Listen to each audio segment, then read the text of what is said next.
They called it the governor's game, a spectacle for rich men who craved the thrill of blood and power. Governor Silas Vance turned his plantation into a hunting ground where the prey weren't animals, but people.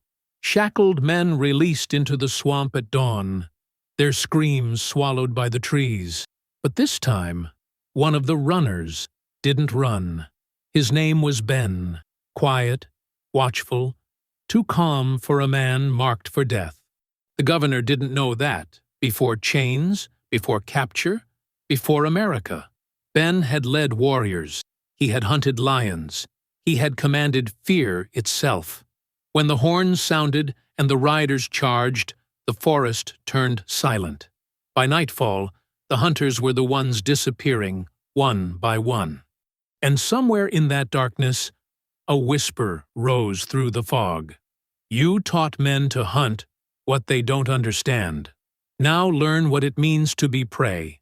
Because this time, the sport was no longer a game. It was justice. Before we go any further, comment where in the world you are watching from and make sure to subscribe, because tomorrow's story is one you don't want to miss. The Mississippi sun crept through the morning mist like a predator stalking prey. It touched the fields of Vance Estate slowly, deliberately, revealing row after row of cotton plants that stretched toward a horizon most who worked them would never see. The air hung thick and wet, already promising the kind of heat that would press down on backs and shoulders like an invisible hand. In the fields, bodies moved in practiced rhythm. Hands picked. Heads stayed low. No one spoke unless spoken to. No one looked up unless ordered. This was the law of Vance Estate, written not in ink, but in scars. 3 overseers on horseback watched the workers with rifles across their laps. The youngest, a thin man named Hutchins, spat tobacco juice into the dirt and squinted at the tree line where the forest began. From somewhere deep in those woods came the distant crack of gunfire, followed by the baying of hounds. He grinned. "Governor's got himself a runner this morning," Hutchins said to the overseer beside him, a thick-necked man everyone called Bull. "Third one this week." Bull grunted. He didn't smile. He'd been at Vance Estate longer than most, and had seen what happened to runners. Hunting them was one thing. What came after was something else entirely. The gunfire echoed again. Then silence. "Got him," Hutchins said, satisfied. "Governor, don't miss." In the field below, a man paused in his picking. He was broader than most of the others, with shoulders that spoke of a different kind of labor than cotton. His skin bore the deep darkness of the West African coast, and his hands, though calloused from months of forced work, moved with a strange precision. He lifted his head slightly, listening to the sound of distant death, then returned to his task. His name, written in the overseer's ledger, was Ben. But that was not his true name. Bull noticed the pause. "You," he called out. "Big man. Keep them hands moving." Ben's hands moved. His face showed nothing. "Strange one, that," Hutchins muttered. "Too quiet. Don't trust a slave that quiet." "They all quiet when they know better," Bull said. But he watched Ben anyway. Something about the man's calm unsettled him in ways he couldn't name. By late afternoon, the hunting party returned. Governor Silas Vance rode at the front on a magnificent chestnut mare, his riding clothes pristine, despite hours in the swamp. Behind him came 4 guests on their own horses, 2 senators from neighboring counties, a wealthy colonel from Natchez, and a young lawyer eager to curry favor with powerful men. They laughed and joked, passing a silver flask between them. Tied to the saddle of the colonel's horse was a bloodied body, dragged face down through the mud. The hounds circled the horses, tongues lolling, tails wagging, as if they'd done something worth celebrating. The workers in the fields kept their heads down. They knew better than to look at what the hunters brought back. Governor Vance dismounted with practiced grace. He was a handsome man by any measure, tall, well-groomed, with silver threading through his dark hair, in a way that suggested wisdom rather than age. His eyes were sharp and cold. When he smiled, it looked genuine. That was what made him dangerous. "Gentlemen," he announced to his guests, "that was merely an appetizer. Tomorrow night we feast on something more substantial." The colonel laughed. "You promised us a real challenge this time, Silas. That runner today barely made it to the creek bed." "Patience, Charles. Patience." The governor's smile widened. "I have something special planned for the next hunt.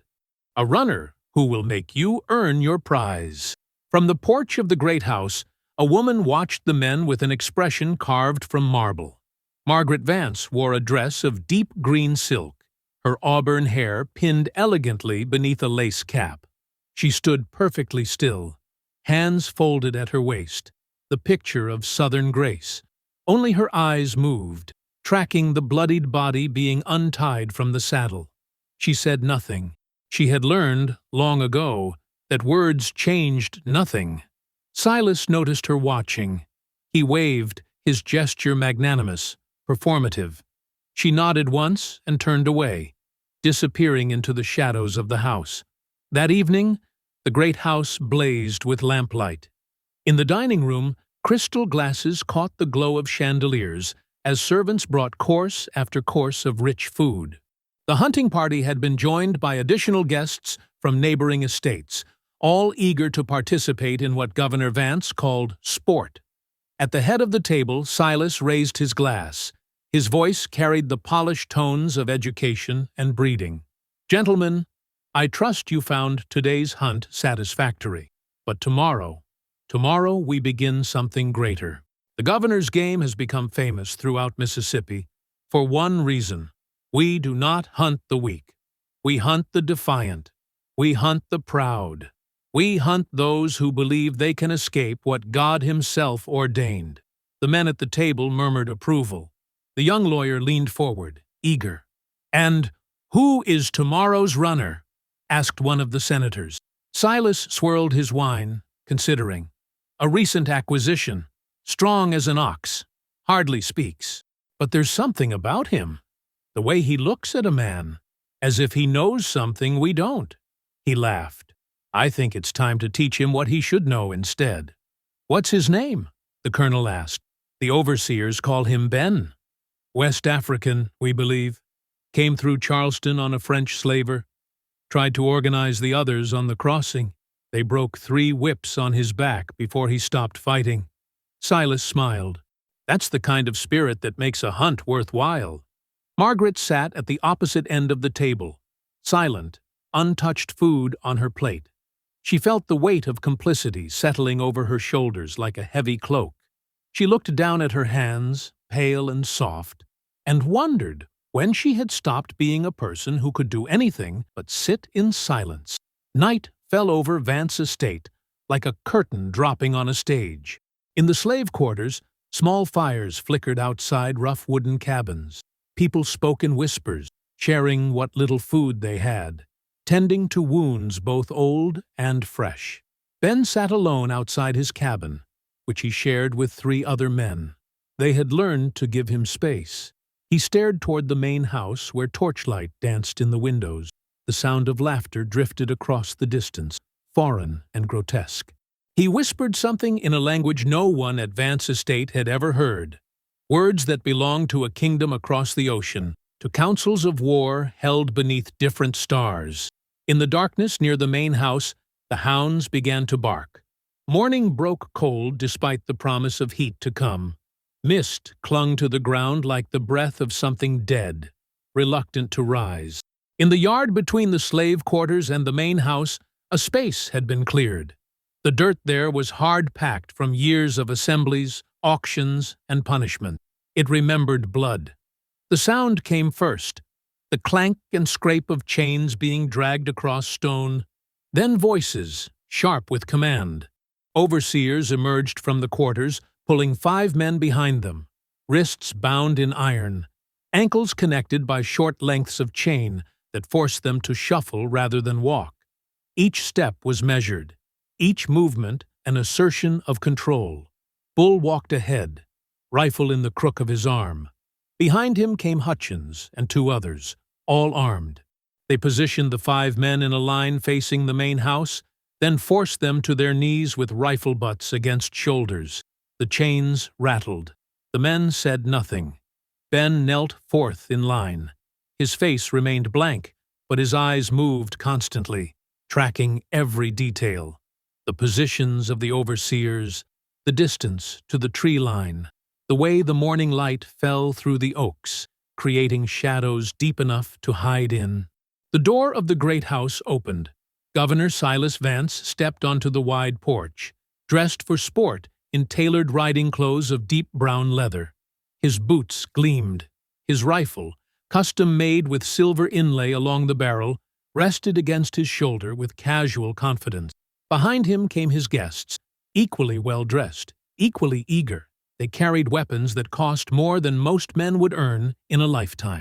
From around the estate, overseers herded the other slaves into the yard. Men, women, and children were forced to stand in clusters, made to watch what would happen next. This was part of the theater. The lesson had to be public. Fear worked best when witnessed.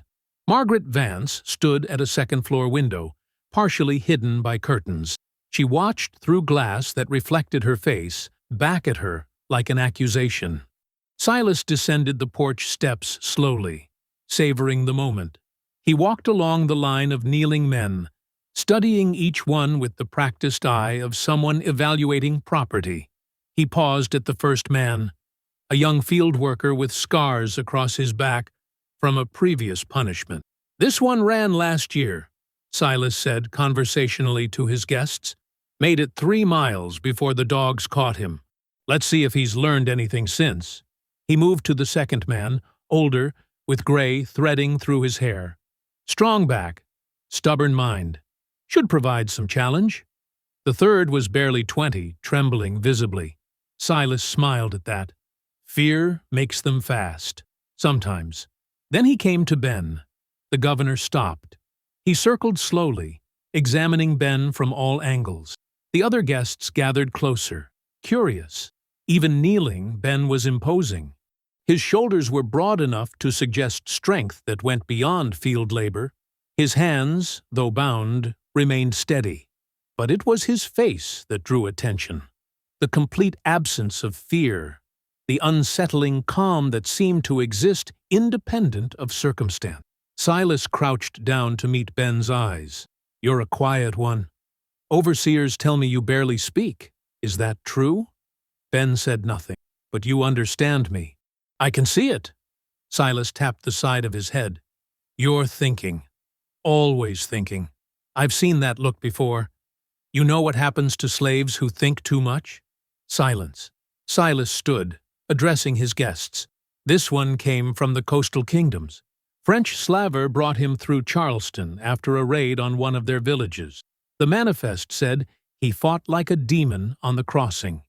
Killed 2 sailors with his bare hands before they managed to chain him properly. He smiled. "That's the spirit I want in my hunts. Not broken animals, but men who still believe they have a chance." He returned his attention to Ben.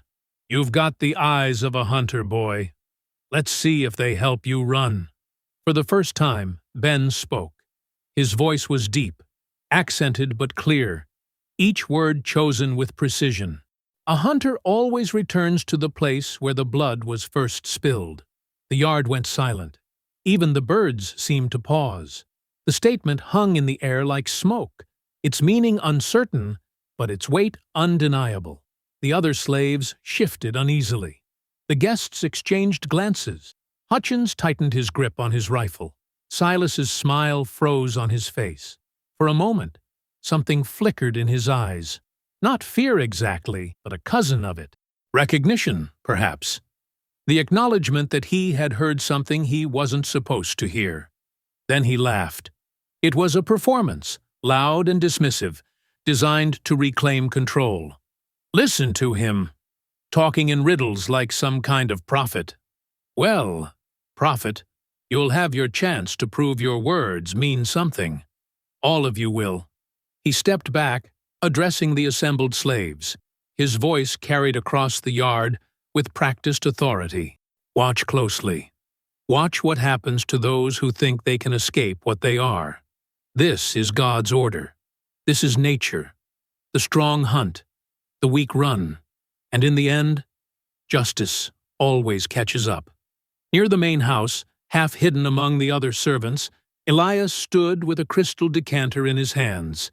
He was 17, small-framed, with sandy hair and eyes that had learned to see without looking. He wore the plain dark clothes of household staff, clean but simple. His job was to refill glasses, carry messages, and disappear when not needed. He watched the scene in the yard with something burning behind his ribs. Shame, rage, helplessness. He had seen this before. He would see it again. And each time, he did nothing. The governor turned to Bull. Take them to the North Woods. Give them their head start at the creek bed. 1 hour, then we ride. Bull nodded. Yes, sir. The overseers hauled the 5 men to their feet. They were marched across the yard, through the gate, and toward the distant tree line where the forest waited.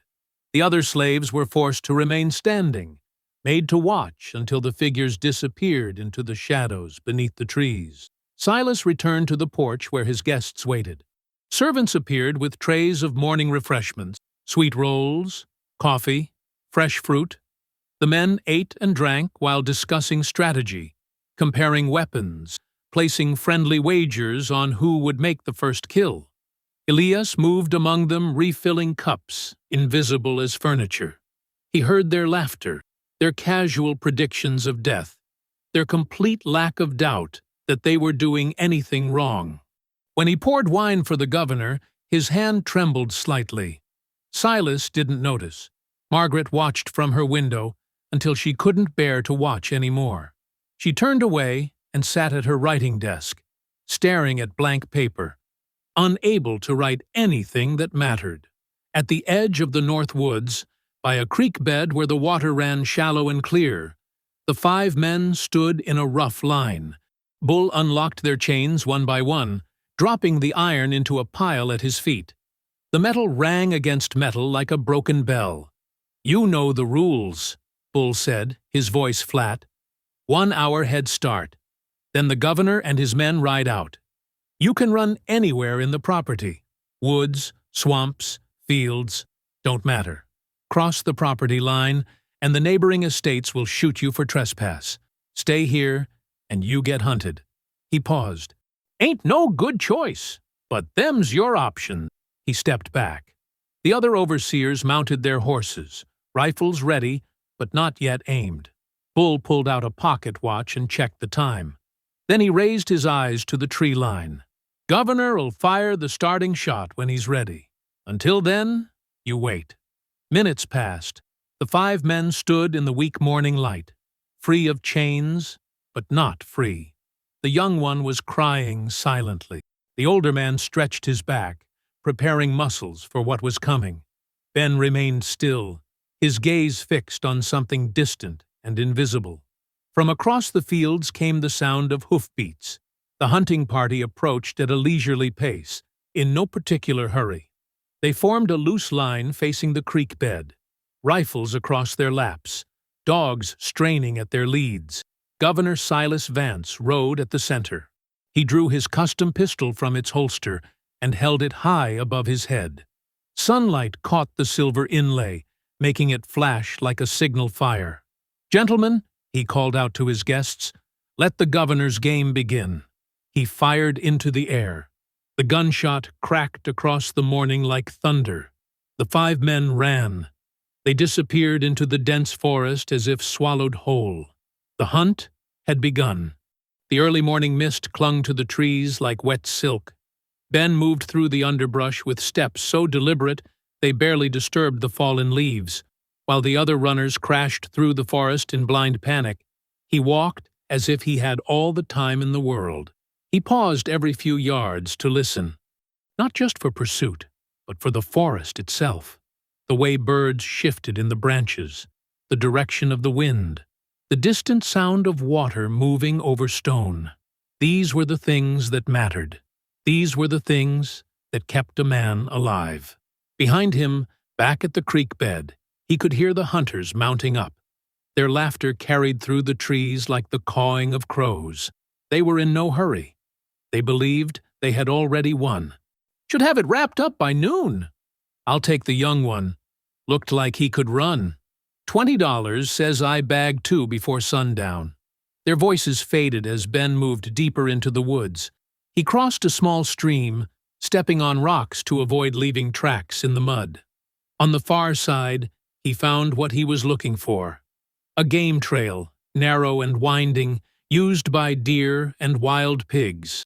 Animals knew the forest better than any man. Their paths led to water, to shelter, to places where the undergrowth was thinnest.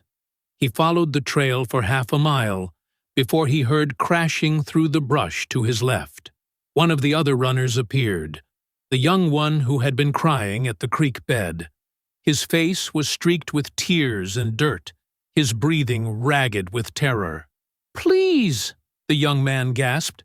"Please, we gotta hide, we gotta—" Ben raised a hand, signaling silence. The young man's mouth snapped shut. Ben tilted his head, listening. No dogs yet. No hoofbeats close. They had time, but not much. Ben pointed to a massive oak tree 20 yards ahead. Its lowest branches were thick, spreading wide enough to support weight. "Climb," he said quietly, "as high as you can. Stay still. Don't move for anything. Not until full dark. What about you? I'm not hiding. But they'll—" "Climb. Now." The young man hesitated, then ran for the tree. Ben watched him pull himself up, branch by branch, until he disappeared into the canopy. Good. One less body for the governor's trophies. Ben kept moving. He didn't go deeper into the woods like the others would. Instead, he angled southwest toward the part of the estate where the solid ground gave way to swamp. Most people feared swamps. The smell, the standing water, the snakes and insects. But Ben knew swamps. He knew how they could hide a man, how they could swallow sounds, how they could turn solid ground into something treacherous for those who didn't understand the difference between mud and quicksand. The hunters rarely went that way. It was hard terrain for horses. The dogs didn't like it. And the governor's guests preferred their sport comfortable. By midday, the forest was hot and still. Ben had made it to the edge of the swamp. Here the trees grew different, cypress and tupelo, their roots rising from dark water like twisted bones. The air was thick with moisture and the smell of decay. He waded into the shallows, testing the bottom with each step. When he found solid ground, he moved to a fallen log half submerged in the water and began to work. From his time in the fields, he had learned which plants grew where. He knew the difference between vines that broke easily and those that held weight. He knew how to sharpen wood against stone, how to set tension in a branch so it would spring when released. He worked quickly but carefully. A snare here, hidden beneath leaves.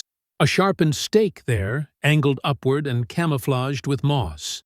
A vine stretched across a narrow path, low enough to catch a horse's legs but high enough that a man on foot might not see it until too late. These weren't the sophisticated traps of his homeland. He didn't have time or tools for that. But they didn't need to be sophisticated. They just needed to kill.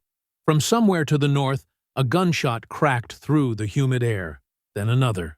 Then silence. Ben paused in his work, listening. A minute later, a scream cut through the forest, high, desperate, ending abruptly. One runner down.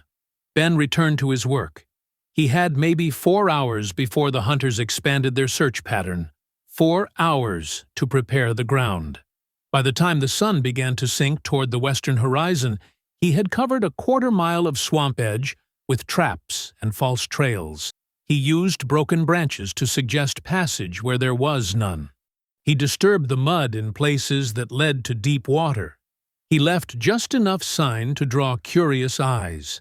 Then he climbed, found a massive cypress with branches that grew in layers, creating natural platforms. He went up 30 feet and settled into a spot where 3 branches met, hidden by hanging moss and shadow. Below, the swamp waited. The light turned gold, then orange, then purple. Insects began their evening chorus. Somewhere distant, an owl called. Ben heard them before he saw them. Hoofbeats, moving slowly. The jingle of tack and weapons. Low voices discussing which direction to search next. 3 riders emerged from the tree line. One of them was Malcolm Hutchins, the colonel who had been so eager at breakfast. He rode a tall bay horse and carried a rifle across his saddle. The other 2 were overseers, there to track and guide. "Swamps ahead," one overseer said. "Runners don't usually come this way." "Then maybe this one's smarter than the others," Hutchins replied. "I saw tracks heading southwest. Could be we've got a live one." They moved forward carefully. The horses didn't like the smell of the swamp and tossed their heads nervously. Hutchins dismounted near the water's edge, studying the ground. "There," he said, pointing. "See that? Broken reed. Fresh. Something came through here in the last few hours." He led his horse forward on foot, following the false trail Ben had laid. The overseers followed behind, rifles ready. They moved single file along a narrow strip of solid ground between 2 pools of dark water. Hutchins was focused on the tracks. He didn't see the vine stretched across the path at chest height. Didn't see how it was tied to a bent sapling on the left side of the trail. His boot caught it. The vine snapped tight. The sapling whipped forward with all its stored tension, and the sharpened stake Ben had lashed to its tip moved faster than thought. It caught Hutchins in the throat. Went through clean. The point emerged from the back of his neck dripping red. He made a wet, choking sound. His hands flew to his throat, trying to stop what couldn't be stopped. Blood poured between his fingers. His eyes went wide with shock and terror, and the sudden, horrible understanding that he was going to die. He fell to his knees, then forward into the mud. The 2 overseers shouted, raising their rifles, spinning in circles looking for a target. But there was nothing to shoot. Just trees and water and shadows. One of them fired blindly into the canopy. The bullet whined off into darkness. "Where is he? Where the hell is he?" They dismounted, pulling Hutchins' body from the mud. But he was already gone. His eyes stared at nothing. Blood spread across the shallow water like oil. The overseers dragged the body back toward solid ground, glancing over their shoulders constantly, expecting attack from every direction. Their earlier confidence had vanished. Now there was only fear. From his perch, high in the cypress, Ben watched them go. His face showed nothing. No satisfaction, no regret. Just the cold calculation of a man who had done exactly what needed to be done. When they were gone, he shifted position slightly, found his hunter's whistle, carved from hollow reed during his work that afternoon. He brought it to his lips and blew, a sharp, clear note that cut through the dusk. The signal the hunters used to coordinate their movements, the sound that meant prey located, close in for the kill. He waited, counted to 10, then blew again. From somewhere in the distance, another whistle answered. Then another. The hunters calling to each other, asking for location, trying to regroup. Ben smiled. A small, terrible smile. He brought the whistle to his lips a 3rd time and blew the same sharp note. But this time, he let it trail off into something else. A mocking echo. A sound that wasn't quite right. A signal that promised everything and meant nothing. Dawn broke gray and cold over the swamp. Mist hung between the cypress trees like smoke, and the air smelled of rot and standing water. Near the edge of solid ground, the governor's men gathered in a tight cluster, their fine clothes now mud-stained and wrinkled. None of them had slept. They stood around 2 bodies laid out on canvas sheets, Colonel Hutchins, with the hole through his throat. Samuel Porter, one of the overseers, found at first light with his skull caved in by a heavy branch that had been rigged to fall from above. Both dead. both killed by traps set by a man they'd been hunting for sport. Governor Silas Vance paced back and forth, his polished boots squelching in the mud. His jacket was unbuttoned. His cravat hung loose. Dark circles shadowed his eyes, and his hands shook slightly as he gestured. "Gentlemen," he said, his voice pitched higher than usual, "we cannot let one slave frighten us from our purpose. This is still our land, our hunt. The sport only grows finer when the prey fights back." Senator Calloway, a heavy man with thinning hair, shook his head. "Silas, this isn't sport anymore. This is murder. 2 of our party are dead. We should gather our people and return to the house." "Return?" Vance turned on him. "You want to return? To tell everyone we were bested by a single darky with no weapons and no training?" "He clearly has training," said the other senator, a younger man named Whitmore. "Look at these kills. These aren't lucky accidents. This man knows exactly what he's doing." "Then we adapt," Vance snapped. "We bring more dogs, more powder. We smoke him out of whatever hole he's hiding in." But even as he spoke, his voice trembled. The confidence that had been absolute 2 days ago now sounded forced and brittle. Reddick Cole, the head overseer, spat into the mud. He was a wiry man with hard eyes and a face like weathered leather. "I've hunted runaways for 15 years, he said. "Never seen anything like this. This one's different. He's not running scared. He's hunting us back." "Superstitious nonsense," Vance said. But the words lacked conviction. "Is it? Then explain how he's moving through terrain we can't track, how he's setting traps that kill trained men, how he knows our patterns before we do." Cole gestured toward the bodies. "These weren't accidents. This was planned." Vance opened his mouth to respond, then closed it. For a long moment, he stared at the wrapped corpses. Then he straightened his shoulders and forced steel back into his voice.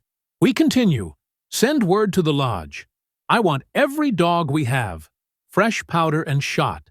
And tell that boy Elias to bring torches. If we can't track this devil, we'll burn him out." The men exchanged glances but said nothing. They were afraid now, not just of Ben, but of what it meant that their carefully ordered world could be turned upside down by one man who refused to play the role assigned to him. Elias heard the order while standing near the edge of camp, trying to stay invisible. He was always trying to stay invisible. At 17, he'd learned that the safest place was the space no one noticed. The governor's voice carried clearly through the morning air, sharp with forced authority. "Elias, boy, get to the lodge and bring the items I requested. Move!" "Yes, sir," Elias called back. He turned and started through the woods, following the well-worn path back toward the main house. His thin frame moved quickly between the trees. After a few minutes, the sounds of the camp faded behind him. The forest felt different now. Before, it had been familiar. Now, it felt watched. Elias kept his eyes moving, scanning the underbrush and the spaces between trees. He didn't know exactly what Ben looked like. He'd only seen him from a distance during the selection, but he knew the man was out here somewhere, watching, waiting. 20 minutes later, Elias found the body. It was Thomas Whitaker, one of the younger overseers, a man who'd taken pleasure in the whip, who'd laughed while forcing slaves to kneel. He lay face up across the path, eyes wide and staring. In the center of his chest, driven deep through ribs and heart, was a spear made of sharpened bone, lashed to a straight branch with strips of vine. Elias stopped. His breath caught. He'd seen dead bodies before. You couldn't live on a plantation and avoid death, but this was different. This wasn't age or sickness or even punishment. This was execution. Deliberate. Precise. The bone tip was carved to a wicked point and hardened black by fire. The kind of weapon that required knowledge, skill. The kind that came from a life before chains. Elias stood there for a long moment, staring. He should call out, alert the others. That was his duty. But his feet wouldn't move. Then he saw it. A shadow in the mist, maybe 30 yards away. Tall, broad-shouldered, perfectly still among the trees. Elias's heart hammered against his ribs. His mouth went dry. The shadow didn't move, didn't speak, just stood there, watching. Elias could shout, could run, could do what he was supposed to do. Instead, he slowly lowered his eyes, reached into his coat pocket and pulled out a small cloth pouch. The bread he'd saved from his own breakfast. He set it carefully on the ground beside the path. Then he straightened and walked away, keeping his eyes forward, not looking back. Behind him, the shadow remained motionless, but Elias felt eyes on his back until he was well out of sight. He reached the lodge and gathered what the governor had demanded: dogs, powder, torches. But his hands shook as he worked, and his mind kept returning to that moment in the forest, to the choice he'd made without quite understanding why. That night fell heavy and dark. No moon showed through the clouds. The governor's party had retreated to a cleared area near the swamp's edge, where they built a large fire and posted guards in all directions. The flames pushed back the darkness, creating a circle of wavering light. The governor sat on a folding chair near the fire, a bottle of whiskey in one hand and a pistol in the other. His earlier bravado had drained away with the daylight. Now he just looked tired and old and scared. Senator Calloway and Whitmore sat across from him, silent. Cole and 2 remaining overseers stood at the perimeter, rifles ready, eyes scanning the darkness beyond the firelight. The dogs were nervous. They paced and whined, refusing to settle. Their handlers tried to calm them, but the animals kept their noses pointed toward the black wall of trees, hackles raised. "Useless mutts," Vance muttered. He took another long pull from the bottle. Then came the rustle. Soft, almost imperceptible, like wind through leaves, except there was no wind. Every man reached for his weapon. The overseers raised their rifles. Calloway stood, backing closer to the fire. Even Vance straightened in his chair, gripping his pistol with white knuckles. The rustle came again, closer, from the darkness just beyond where the firelight died. "Show yourself!" Cole shouted into the night. "Come out where we can see you, or we'll fill those trees with lead." Silence. Then, drifting through the darkness like smoke, a voice, deep, calm, steady. "Your hounds smell fear tonight, Governor." The voice hung in the air between them and the darkness. Every man froze. Vance's hand shook harder. He raised his pistol toward the sound, but couldn't see anything to aim at. "That's far enough. I'll put a bullet through—" "Through what, Governor?" The voice came from a different direction now. "Through the wind? Through shadows?" Cole fired his rifle blindly into the trees. The muzzle flash lit up twisted branches and hanging moss, but nothing else. The shot echoed and died. Silence rushed back in. "Hold your fire!" Vance shouted. "Don't waste ammunition on—" A rock sailed out of the darkness and struck one of the dogs in the head. The animal yelped and collapsed. Another rock followed, then another, coming from different angles, pelting the camp. The men ducked and covered their heads. Then, as suddenly as it started, it stopped. The forest went quiet again, except for the crackling fire and the heavy breathing of frightened men. "He's toying with us," Whitmore whispered. Vance said nothing. He just stared into the darkness, his face pale and slick with sweat. Rain began to fall an hour before dawn. It started as a light patter against the leaves, then built into a steady downpour that turned the forest floor into a slick mess of mud and rotting vegetation. Water dripped from every branch. The fire hissed and steamed as raindrops struck the coals. The governor's men huddled under makeshift canvas shelters, miserable and exhausted. None of them had slept. Every sound in the darkness had jerked them awake, reaching for weapons. At first light, Vance ordered them to move. "We're not waiting here like sitting ducks. We push forward, find tracks, find anything." They broke camp and moved deeper into the swamp. The rain made everything harder. Mud sucked at their boots. The dogs couldn't pick up scents through the downpour. Visibility dropped to maybe 20 yards through the sheets of water. Cole led the way, rifle raised, eyes scanning. Behind him came Vance, then the senators, then the remaining overseer, a scarred man named Reddick, who kept his hand on the pistol at his belt. They'd been walking for an hour when they saw smoke. "There!" Calloway pointed. Through the rain, a thin column of gray rose from somewhere ahead. "He's got a fire going." "Fool mistake," Cole said. "Rain or not, smoke gives him away." They moved toward it carefully, weapons ready. The smoke grew thicker. Then they found it. A small fire built in a depression between two fallen logs, protected from the rain by an overhang of roots. But no one was there. "Decoy!" Cole spat. "Damn it, he's leading us around." They heard another shout from behind them. One of the men had found a second fire, this one off to the east. Then a third was spotted to the north. "He's lighting them all around us," Whitmore said, his voice rising, "making us chase our tails." "Then we ignore them," Vance said. "We pick a direction and we—" A scream cut him off, sharp and sudden, then abruptly silent. They ran toward the sound and found one of the dog handlers face down in the mud. He'd stepped into what looked like solid ground, but had actually been a thin crust of moss over deep bog water. He'd sunk to his chest before anyone could grab him, the weight of his rifle and ammunition dragging him down. By the time they reached him, only his hand was visible above the surface. They tried to pull him out, but the suction was too strong. His fingers slipped from Cole's grip and disappeared beneath the dark water.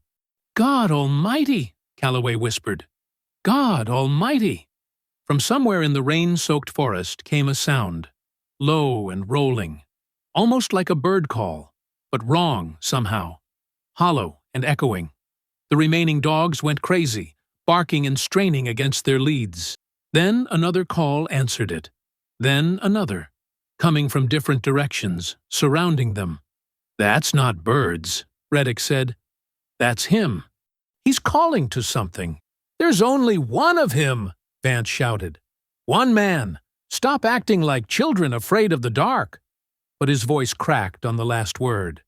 The calls continued, weaving through the rain, impossible to locate. The dogs pulled so hard their handlers could barely hold them. One broke free and ran into the underbrush, baying. They heard it crash through the woods for maybe 20 seconds. Then it yelped once and went silent. "That's it," Senator Calloway said. "That's it. I'm done. This is madness, Silas. We're going back to the house. You'll go back when I say—" "No, I won't. You can stay out here and play games with your ghost if you want. But I'm leaving while I still can." Calloway turned and started walking back the way they'd come. Whitmore hesitated, then followed him. Vance watched them go, his face red with rage and humiliation. "Cowards! Yellow-bellied cowards, the both of you!" They didn't turn around. Cole looked at Vance, then at Reddick. "Governor, maybe we should—" "No, we're not retreating. We're going to end this." Vance's eyes had taken on a wild, desperate quality. "I know how to handle this. We'll smoke him out. Burn the underbrush. These swamps might be wet, but there's enough dead wood and dry spots that a good fire will spread. We'll flush him into the open and put him down like the animal he is." Cole nodded slowly. "Could work. Risky, but could work. Then do it. Gather materials. We'll start the burn by nightfall." Elias had been trailing behind the main party, carrying extra supplies. He heard every word. His stomach turned cold. They were going to burn the swamp. Burn everything. Kill Ben, and probably destroy half the forest doing it. He had to warn him. When the men stopped to rest and plan their fire, Elias slipped away. He moved quickly through the rain, abandoning the path, cutting through the underbrush toward where he thought Ben might be. His heart hammered. If they caught him, they'd know what he was doing. But he couldn't just stand by. He'd gone maybe a quarter-mile when a hand clamped over his mouth from behind. "Where are you sneaking off to, boy?" Reddick's voice was a low growl in his ear. The overseer spun Elias around and backhanded him across the face. Elias hit the mud hard. "You trying to warn him? That it?" Reddick kicked him in the ribs. "You helping that black devil?" "No, I just needed to—" Another kick cut him off. Then another. Reddick pulled him up by his shirt and slammed a fist into his stomach. Elias doubled over, gasping. "You want to run with the slaves?" Reddick snarled. "Then maybe I'll treat you like one." He beat Elias methodically, professionally. Fists to the body, strikes to the head, a boot to the kidney. When Elias stopped trying to defend himself and just curled up on the ground, Reddick spat on him and walked away. "Stay down, boy. You move from that spot before I come back, and I'll kill you slow." Elias lay in the mud, rain pouring over him, tasting blood. Everything hurt. His vision swam. Darkness crept in at the edges. He didn't know how long he lay there. Could have been minutes. Could have been an hour. Then he felt hands on him. Strong hands, lifting him gently. He tried to open his eyes, but one was swollen shut. Through the other, he saw a dark face above him. Calm. Focused. Ben. The man carried him like he weighed nothing, moving through the forest with sure steps despite the rain and mud. Elias drifted in and out of consciousness. When awareness returned, he was lying under an overhang of rock, sheltered from the rain. Ben knelt beside him, wrapping his ribs with strips of cloth torn from someone's shirt. Elias tried to speak, but his split lip made it difficult. They're going to— "Don't talk," Ben said quietly. His English was precise, touched with an accent that rolled the consonants. "Rest?" "No." Elias grabbed Ben's wrist. "Tonight, they're burning the swamp to flush you out." Ben went still, his dark eyes fixed on Elias's face. "Nightfall," Elias managed. "They're starting at nightfall." Ben looked out at the rain-soaked forest, thinking. Then he nodded once and stood. He moved to a nearby cypress tree, its massive trunk thick with age. From his makeshift belt, woven from vines and strips of cloth, he pulled a piece of sharpened stone. He began to carve into the bark. Elias watched through his good eye. The symbols Ben carved were intricate, circular patterns, angular marks, things that looked like stylized animals or spirits. War signs, Elias thought. Warnings. When Ben finished, he stepped back and studied his work. Then he turned to Elias and crouched beside him again. "By dawn," Ben said softly, his voice carrying absolute certainty, "he will beg the swamp to take him." Late night brought no relief from the rain. Wind screamed through the pines, bending them nearly double. The hunting lodge sat dark against the storm, except for candlelight flickering in the windows. Inside, the remaining men crowded around a stone fireplace. 6 had started the day's hunt. 4 remained. Governor Vance, Cole, Reddick, and one other overseer named Dutch. The senators had made it back to the main house hours ago, refusing to continue. "Should have burned him out when we had daylight," Cole muttered. He stood by the window, rifle across his chest, staring into the darkness. "Now we're sitting here like rats in a barrel." "We'll burn him tomorrow," Vance said. His voice was tight, controlled, too controlled. "First light, we set the fires. End this. If we make it to first light," Dutch said. He was a thick man with a scar across his nose, usually fearless. Now his hands shook as he loaded his pistol. "That thing out there ain't natural. Ain't no regular slave moving like that." "He's a man," Vance snapped. "Flesh and blood like any other. You're letting fear make you stupid." "Fear keeps you alive," Dutch shot back. "And I'm plenty afraid of what's out there." Cole turned from the window. "Governor, with respect, we need more men. We should ride back to the main house, get everyone armed, come back in force. And let him think he's won?" Vance stood, his face flushed.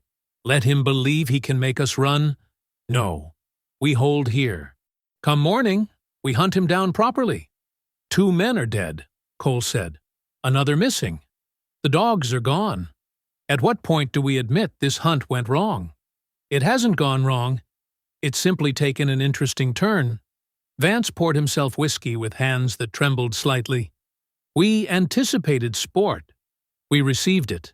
The fact that our prey has teeth makes the victory sweeter." "Sweeter?" Dutch laughed, high and sharp. "Man, you've lost your damn mind." Vance whirled on him. "Watch your tongue, or I'll—" A sound cut him off. A scraping. Metal on wood. Coming from somewhere outside. All 4 men froze. "What was that?" Dutch whispered. Cole moved to the window again, peering out into the rain-lashed darkness. "Can't see anything. Could have been a branch." "Branches don't sound like that," Reddick said. He'd been quiet until now, sitting in the corner, cleaning his knife. "That was deliberate." "The guards," Vance said. "Check on the guards." Cole went to the front door and cracked it open. "Hayes? Wilson? You out there?" No answer except the wind and rain. "Hayes, report." Nothing. Cole slammed the door and threw the bolt. "They're not answering." "Maybe they can't hear over the storm," Dutch said, but his voice had no conviction. "Maybe they're dead," Reddick said flatly. He stood and moved to the back door, testing the lock. Maybe he already picked them off. "There were 4 guards," Vance insisted. 4 armed men. He can't have— Glass exploded inward. A window on the east side shattered, and something flew through. A torch. Burning cloth wrapped around a stick. It landed in the middle of the room, flames spreading across the wooden floor. "Put it out!" Vance shouted. Dutch grabbed a blanket and smothered the flames, but smoke was already filling the room. Then another window broke. Another torch. Then a third from the opposite side. "He's surrounding us!" Cole fired his rifle through the broken window at nothing but darkness. Smoke thickened. The men coughed, eyes watering. Reddick kicked open the back door for air and immediately reeled back. "There's someone!" A figure burst through the smoke. Dark skin, broad shoulders, moving with impossible speed. Ben. He crashed into Cole like a battering ram, driving him into the wall. Cole's rifle clattered away. Ben's fist connected with his jaw once, twice, and Cole dropped. Dutch raised his pistol, but Ben was already moving. He swept Dutch's legs, dropped him to the floor, and stomped on his gun hand. Bones cracked. Dutch screamed. Vance fumbled for his pistol, but his hands were shaking too badly.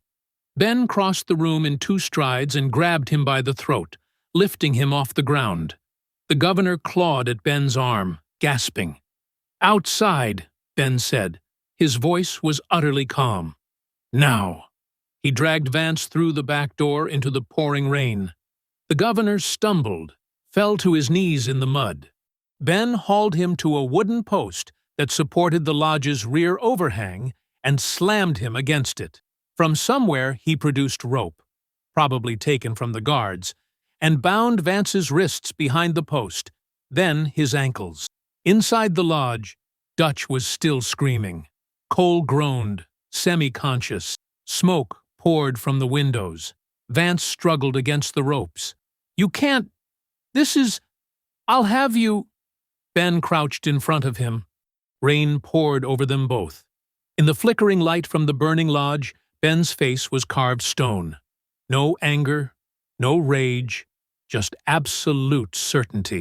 "You built your heaven on others' screams," Ben said quietly. "Now listen to them call your name."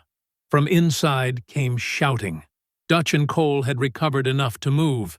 They burst out the front door, coughing, weapons abandoned in the smoke. They saw Vance tied to the post and froze. "Help me, you fools!" Vance shouted. "Shoot him!" But Ben was already gone, melted back into the darkness. Dutch and Cole looked at each other, then at the burning lodge, then at the forest. Without a word, they ran. Not toward Vance, away from him, into the swamp, into the night, choosing the unknown over what they'd just witnessed. "Cowards!" Vance screamed after them. "Yellow-bellied cowards! Come back here!" His voice was swallowed by thunder. Then came the shot. The crack of a rifle cut through the rain. Ben, standing near the tree line, jerked and fell. His leg buckled beneath him. From the side of the lodge emerged Reddick, rifle raised. Behind him came 6 more men, overseers from the main house, armed with torches and weapons. "Got him," Reddick said. He worked the rifle's action, chambering another round. "Got the bastard." Ben tried to rise, but his leg wouldn't support him. Blood spread across the mud beneath him, mixing with rainwater. Vance's laughter broke through the sound of the storm, high and sharp and edged with hysteria. "Did you think I'd fall to a savage? Did you actually believe you could touch me and live?" The reinforcements surrounded Ben. 2 grabbed his arms, hauling him upright despite his wounded leg. He didn't struggle, didn't cry out. Reddick cut Vance free. The governor stood, rubbing his wrists, his clothes soaked and muddy but his eyes gleaming with triumph. "Bring him," Vance said. "Drag him back to the house. I want him in chains before dawn." He stepped close to Ben, close enough to smell blood and rain. "Your hunt is over, boy. Mine continues." Ben's head hung forward, rain dripping from his hair. But his eyes, when they lifted to meet Vance's, held no defeat. Only patience. They dragged him away through the mud, leaving dark trails of blood behind them. The hunting lodge burned low, smoke rising into the storm-torn sky. Dawn came gray and cold. The storm had passed, leaving everything soaked and dripping. In the plantation barn, Ben lay on packed dirt floor, his leg wrapped in filthy cloth that did nothing to stop the bleeding. Heavy chains ran from his wrists to an iron ring bolted into the support beam. His breath came shallow and steady despite the pain. The barn door creaked open. Morning light spilled across the floor. Governor Vance entered, flanked by Reddick and 2 other overseers. The governor had changed into fresh clothes, clean shirt, polished boots, gold watch chain gleaming. He looked like he was preparing for a ball, not an execution. "Still breathing," Vance observed. He nudged Ben's wounded leg with his boot. Ben's jaw tightened, but he made no sound. "Good. Wouldn't want you dying before tonight's entertainment." "What are you planning?" Reddick asked. "Something memorable." Vance crouched beside Ben, studying him like an interesting specimen. "We'll release him at sunset, give him his sporting chance. But this time, everyone watches. The slaves, the household, the guests. Everyone sees what happens when property forgets its place." "He can barely walk," Reddick said. "Then he won't run far." Vance smiled. "Which makes the lesson clearer, doesn't it? That even at their strongest, their cleverest, their most dangerous, they still fall. Order must be restored. Fear must be reinstated." He stood, brushing dirt from his trousers. "Have the field prepared. I want torches, seating for guests, wine and refreshments. Make it a spectacle." "Yes, Governor." "And bring the slaves from the quarters, all of them. Let them watch their champion bleed." After they left, Ben closed his eyes. His leg throbbed with each heartbeat. The bullet had gone clean through but torn muscle and tendon. Even if he could break the chains, he couldn't run, couldn't fight. The governor had won through simple, brutal patience. Time passed slowly. The barn grew warmer as the sun climbed higher. Through the gaps in the walls, Ben heard activity. Hammering, shouting, the sound of preparation. They were building his death like theater. Footsteps approached. The door opened again. "Please," a woman's voice said. Soft, but desperate. "Please, listen to reason." Ben opened his eyes. Margaret Vance stood in the doorway, still in her morning dress, her face pale and drawn. Behind her stood Silas, his expression cold. "There's been enough blood," Margaret continued. "Enough death. Let him go. Sell him if you must, but end this madness." "Madness?" Silas's voice was dangerously quiet. "What's mad about maintaining order?" "Maintaining?" Margaret turned to face her husband. "You've turned our home into an abattoir. Good men have died in your game. And for what? Pride? Entertainment? For necessity?" Silas stepped closer to her. "Every slave on this plantation needs to understand the cost of defiance. Not just understand it, fear it. This man made fools of us, killed our people. That cannot stand unanswered. He was defending his life. He was property that forgot its function." Silas's hand moved faster than Margaret could react. The slap echoed through the barn. She stumbled backward, hand flying to her reddening cheek. Ben's chains rattled as he tried to rise. Silas turned on him. "Stay down, boy. You'll have your chance to stand soon enough." He grabbed Margaret's arm and pulled her toward the door. "And you will attend tonight's event. You will smile. You will play the gracious hostess. Or by God, you'll learn the same lesson he's about to." The door slammed shut. Margaret's muffled sobs faded as Silas dragged her away. Ben lay back down. The chains felt heavier now. Hopelessness was a weight pressing on his chest, harder than iron. Hours crawled past. The sun reached its peak and began its descent. Ben drifted in and out of consciousness, blood loss making the world soft and distant. The door opened again, quieter this time. "Don't move," a young voice whispered. "I only got a minute." Elias. The servant boy crept inside, carrying a tin cup of water. His face was bruised from Reddick's beating, one eye swollen nearly shut. He knelt beside Ben and lifted the cup to his lips. Ben drank gratefully. The water was cool and clean. When the cup was empty, Elias produced a key, small, brass, probably stolen from an overseer's quarters.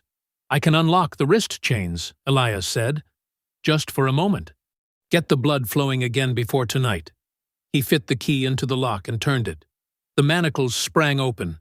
Ben's arms dropped to his sides, muscles screaming as circulation returned. Elias quickly massaged Ben's wrists, working feeling back into the hands. "I'm sorry," Elias said. "I'm sorry I couldn't do more. Couldn't stop them." "You gave me water in the forest," Ben said quietly.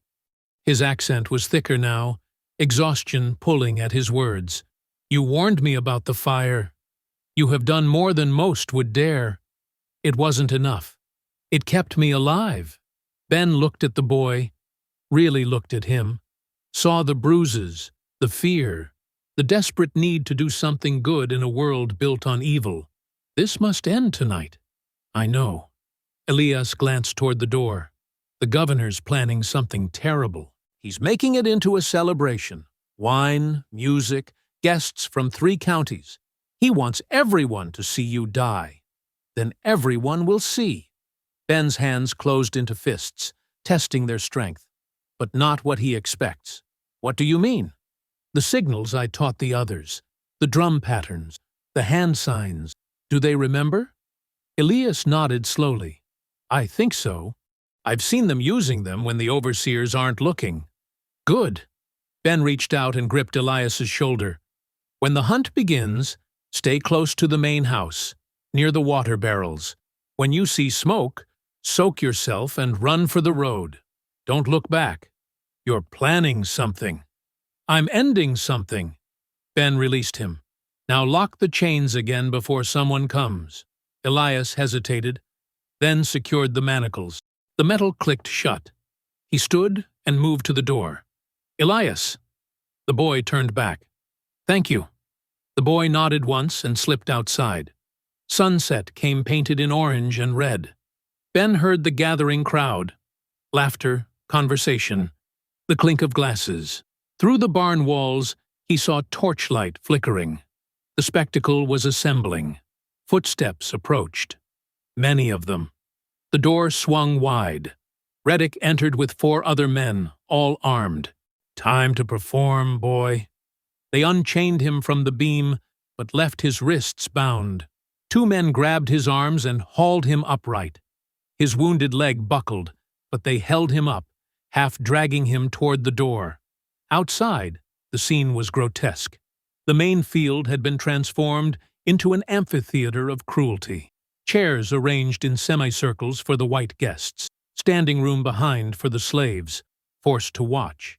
Torches planted in the ground every few feet, casting dancing shadows, tables laden with food and wine. The governor sat in the center on a raised platform, Margaret beside him looking pale and hollow. He stood as Ben was dragged forward. "Ladies and gentlemen," Vance called out. His voice carried across the field. "Tonight you witness justice, not the justice of courts and laws, but the natural justice of order restored. This man, this property, forgot his place, murdered good men, disrupted the peace of civilized society." Ben was forced to his knees before the platform. Around him, he saw faces, the enslaved people standing in their assigned places, fear and sorrow in their eyes.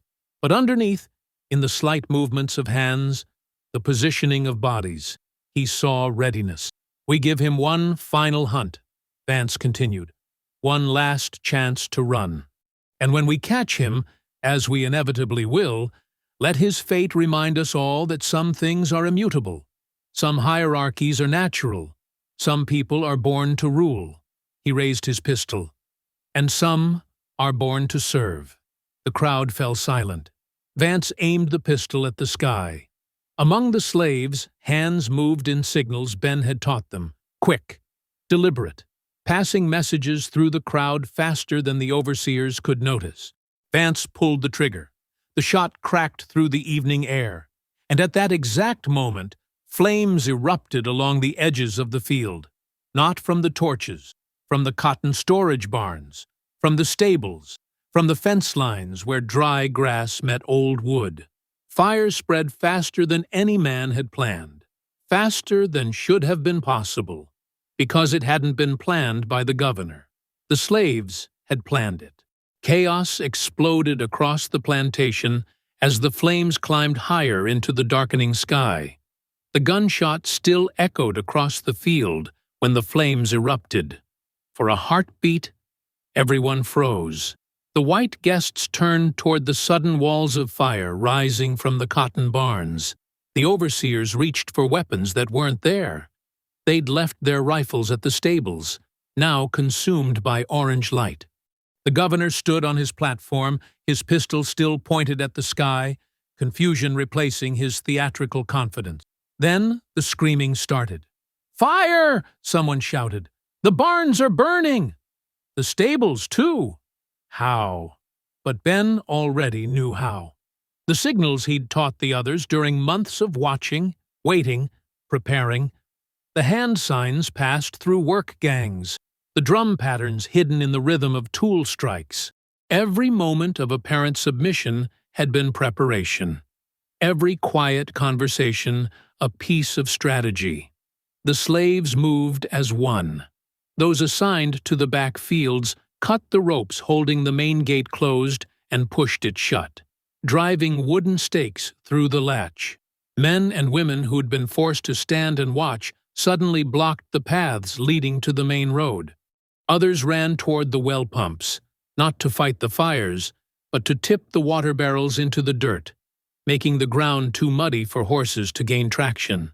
Reddick's hands were still on Ben's shoulders when Ben drove his elbow backward into the overseer's gut. The man doubled over, gasping. Ben spun, his wounded leg screaming in protest, and brought his bound wrists down like a club against Reddick's skull. The overseer dropped. One of the other guards lunged forward. Ben caught his arm, redirected his momentum, and sent him sprawling into the nearest torch stand. The man's shirt caught fire. He rolled away, slapping at the flames. The remaining guards backed away. They were outnumbered now, surrounded by people they'd spent years terrorizing, people who suddenly had nothing left to lose. "Hold them!" The governor bellowed from his platform. "Someone contain this!" But his voice was lost in the chaos. The white guests fled in every direction, women screaming, men shouting for their horses. The slaves didn't attack them. Not yet. They simply blocked escape routes, herding the panic like wolves with sheep. Ben stumbled forward, his leg threatening to give out. Around him, the plantation burned. Smoke poured across the field, thick and black, turning the torchlight into a hellish haze. He could barely see 10 feet ahead. A figure emerged from the smoke. Margaret Vance, her dress torn, her carefully arranged hair falling loose. She grabbed a young girl's hand, one of the house servants, and pulled her toward the river path. Another woman joined them, then 3 more children. Margaret looked back once at the platform where her husband still stood, and something passed across her face. Not quite satisfaction, but not quite regret either. Then she was gone, leading the group into the darkness beyond the firelight. "Ben!" Elias's voice cut through the din. The servant boy appeared, stumbling through smoke, a rifle clutched awkwardly in his hands. "I got it from the weapons cabinet in the house. Nobody was watching."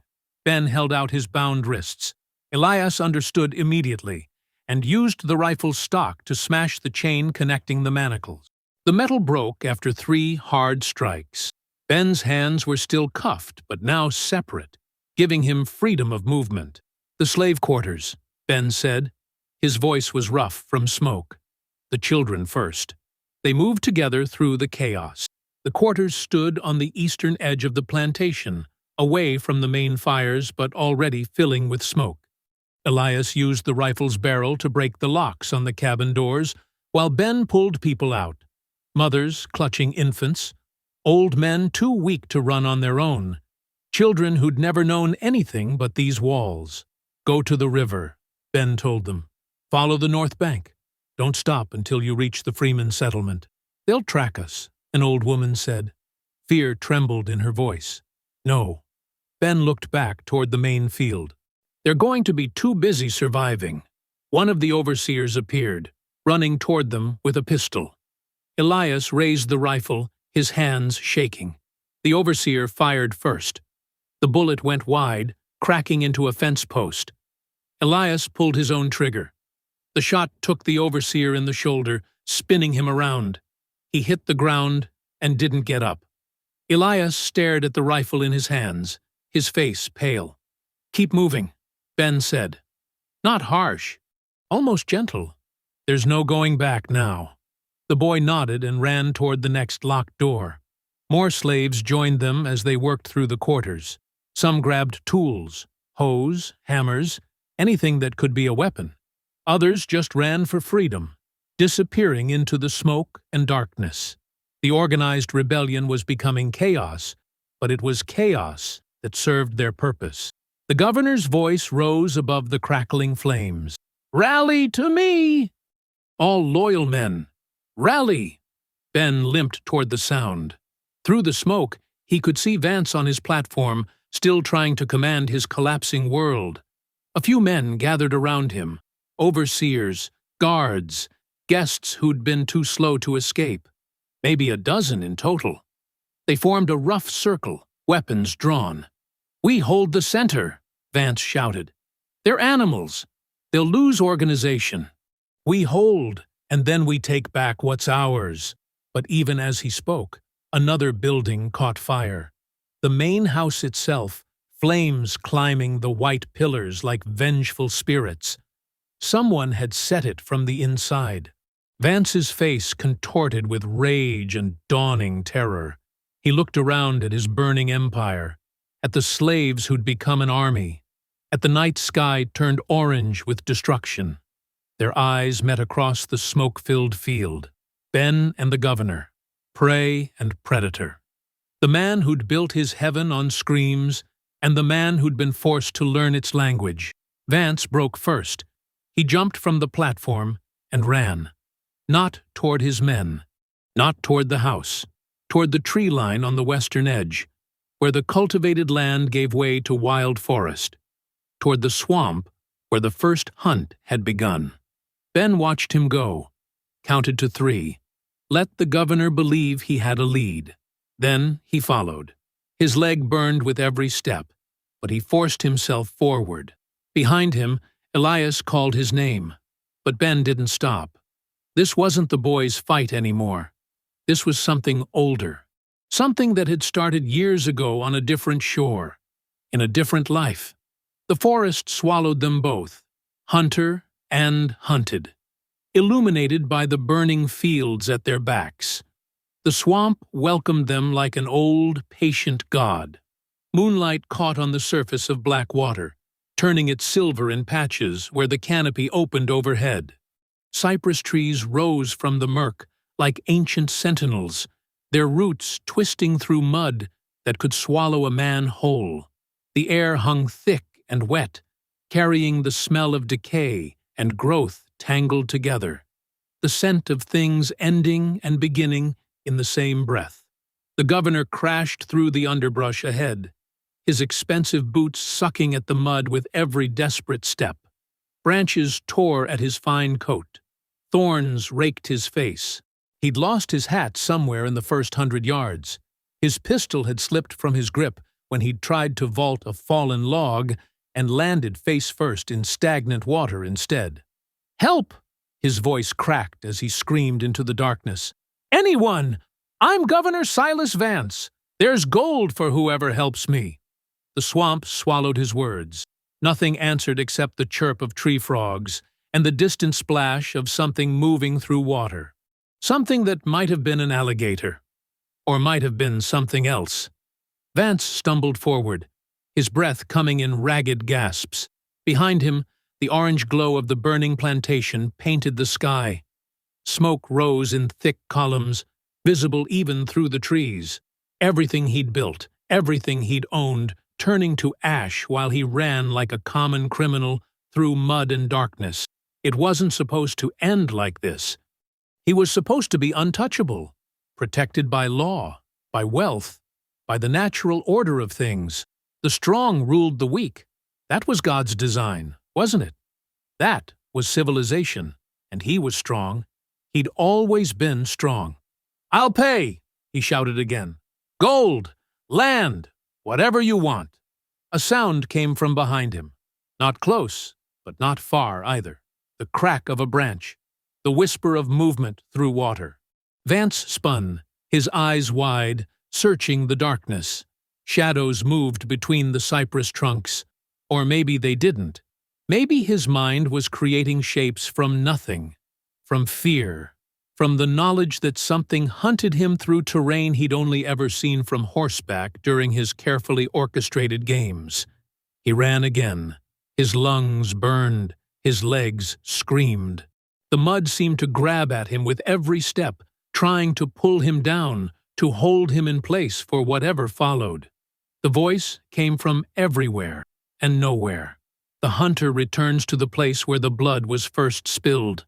Vance's legs gave out. He fell forward into shallow water, his hands plunging into muck. He scrambled up, spinning in a circle, trying to locate the source of the voice. But the swamp played tricks. The words seemed to echo from every direction at once, bouncing off water and wood until they became part of the night itself. "Show yourself!" Vance's voice climbed toward hysteria. "Face me like a man." Like a man. Ben's voice came again, quieter now, closer. "You taught me men can be many things. Prey, sport, property." Movement to the left. Vance jerked toward it, but saw only moonlight on water. His heart hammered against his ribs so hard he thought it might burst through his chest. "I gave you civilization," Vance shouted. "I gave you purpose. You were nothing before we—" "I was a king." The words cut through Vance's panic like a blade. Ben stepped from the shadows 15 feet away, emerging as if the swamp itself had formed him from darkness and water. Blood stained his torn shirt. His wounded leg left a dragging trail through the mud, but he moved with purpose, with the calm deliberation of something that had already decided how this night would end. Vance backed away. His foot caught on a root, and he stumbled, but caught himself. You can't kill me. I'm a governor. They'll hunt you forever. They'll find bones, Ben said. If the swamp gives them back. He moved forward. Not rushing. Not dramatic. Just walking, step by methodical step, closing the distance between them. Vance turned and ran again, but his legs were finished. His body had nothing left. He made it maybe 20 feet before he tripped over another root and went down hard. His head cracked against something solid, a rock or a half-buried log. Stars exploded across his vision. Before he could push himself up, hands grabbed him. Strong hands that lifted him like he weighed nothing, like he was the one who'd been reduced to property, to a thing that could be moved and positioned at someone else's will. Ben dragged him through the water. Vance tried to fight, throwing elbows, kicking, but his strength was gone. Every blow landed weak and meaningless. Ben didn't even acknowledge them. He just kept moving, pulling Vance deeper into the swamp, toward a place where the moonlight barely reached. They came to a pit. Vance knew this place. He'd helped dig it himself years ago, back when the swamp had been a new hunting ground, and they'd needed somewhere to keep runners who tried to hide in the water. A hole in the ground lined with cypress boards, deep enough that a man couldn't climb out, narrow enough that he couldn't lie down. They'd kept slaves there for days sometimes, breaking their spirits before returning them to the fields. "No!" The word came out as a whimper. "No, please. I'll give you anything. Freedom, gold.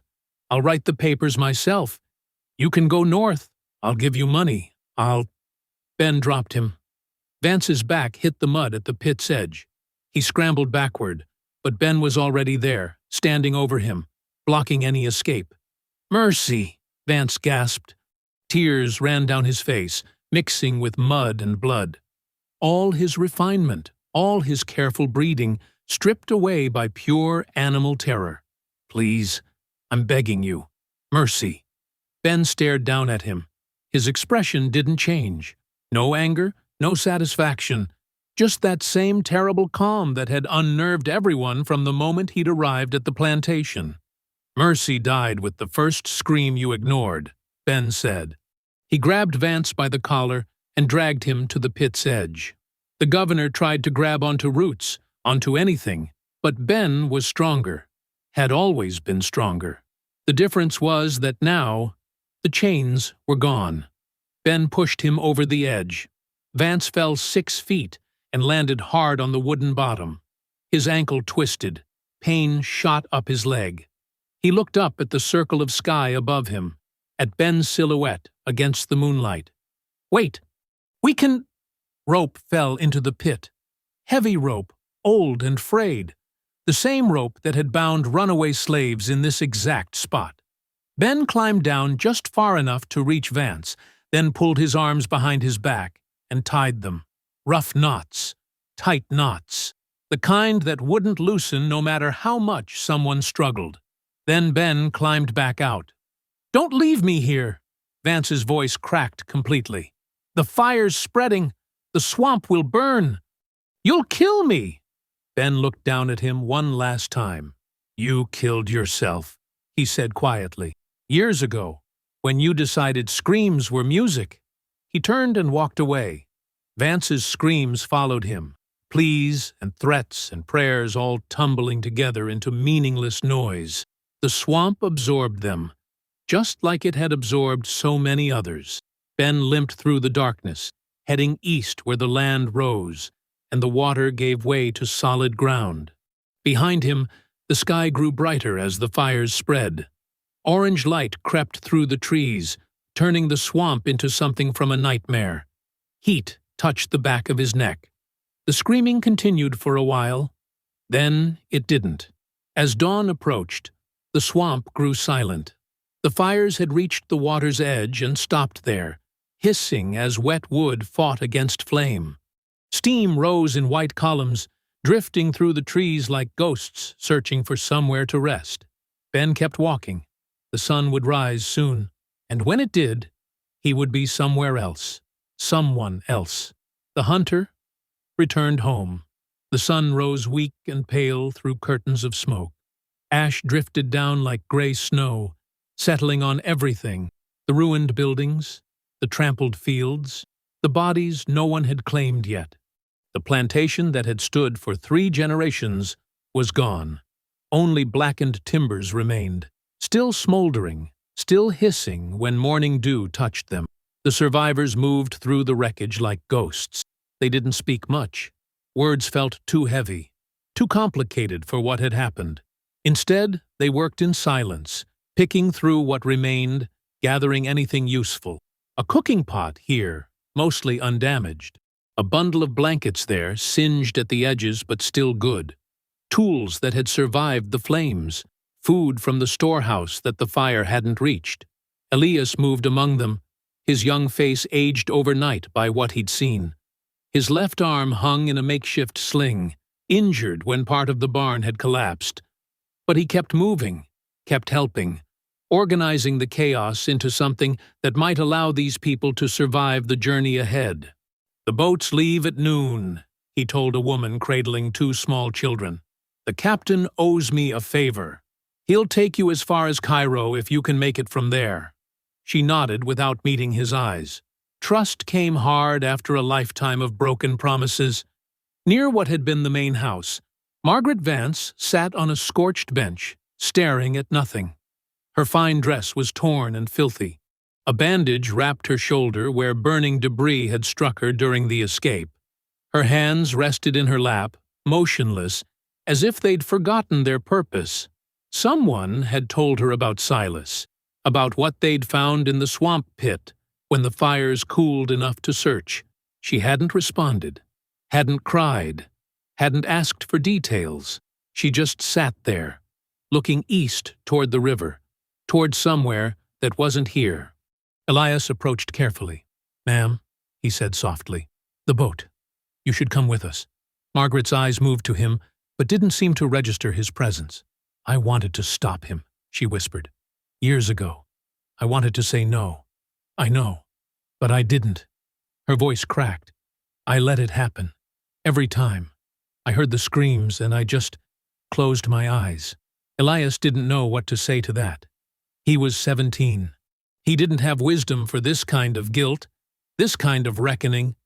So he just stood there until she finally stood, moving like someone much older than her 38 years.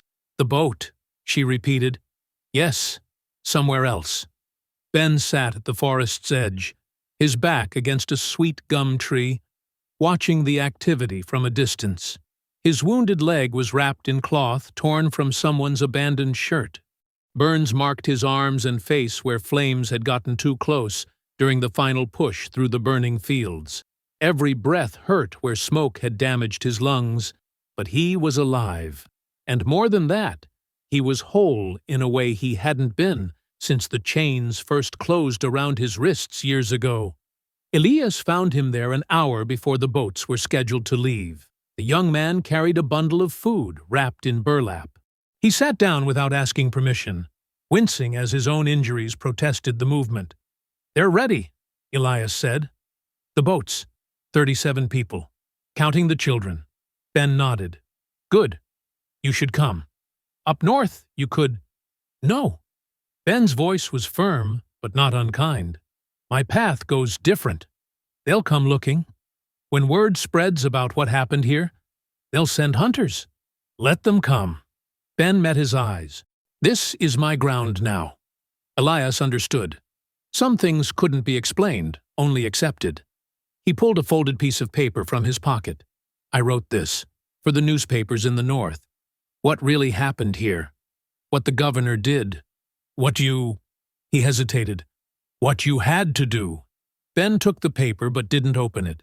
"Truth is a weapon, too." "Yeah." Elias stood, adjusting his sling. "I guess it is."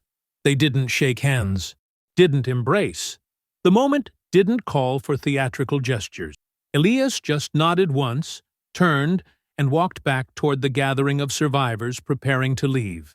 Ben watched them go, watched as Elias helped people into wagons that would carry them to the river landing. watched as Margaret climbed aboard without looking back at the ruins of her former life, watched as children who'd been born into bondage took their first steps toward something that might be freedom. The wagons rolled away through the morning mist, following old logging roads toward the Mississippi. Their wheels left tracks in the ash-covered ground. Within hours, rain would come and wash even those away. When the last wagon disappeared into the trees, Ben stood. His leg protested. His whole body protested. But he moved anyway, turning away from the river road, heading deeper into the swamp. This was his place now, his territory, the land where blood had been spilled and debts had been paid. He knew every trail, every water source, every hiding spot. He'd learned them while being hunted. Now they belonged to him.